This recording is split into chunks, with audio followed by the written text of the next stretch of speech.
अंचलवासी विरोध करते जो कफर डैम आम गोटे ट्रायल बेसिस टनल पानी छाड़िया तो नुआ से वर्षा सीजन व्यवस्था होता पाइप आम लोक व्यवस्था करूँ पाइप देकी पानी जो नाल जहाँ ओरिजिनल नाल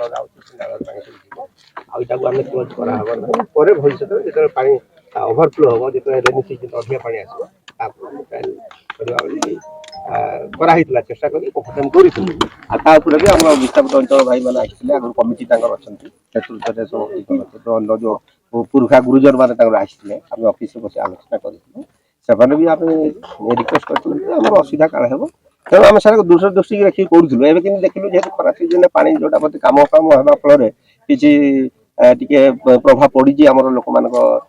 ये पानी फाणी कमी जाइए तेणु आम डाक भांगी आज चल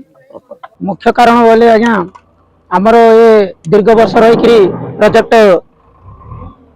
है चलती तेणु आम थर थर होते थर आम केते दिन केते वर्ष आम दाबी करी एवं गुहार शुणाऊ आमर कथा किए को प्रशासन भी मन सहयोग दे पारना आउ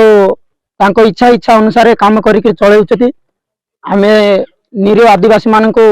किछि आम कथा किछि न बुझिकी अनेक काम करके चलै नहीं जाउछंती आम मान हाथमा कांदुची आज पर्यंत से ऑफिसर मान मध्य बुझी पारनाती आमे केते कागज पत्र देकी मध्य आमर कथा किए को प्रशासन भी शुणी पारनाती तेणु करके देखिनेलु आम जो 5 खंड गाँ ये नालटा देकी जाउची से नाल रे आमे खाओ पिओ गाधा पिदा एमिति व्यवहार करके आमे काम दाम आसिकी जाल मौली होकर से पानी पीकी गाधेकी आम व्यवहार करूँ से पानी पत्थर गुड़ाए पकईकि आपण मैंने भी देखुं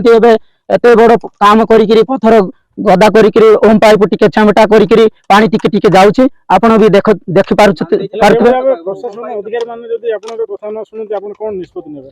आम आगामी प्रशासन मान जदि आमर कथा शुणे आगामी दिन में आम से जगह काम करने आम चांस देवनी।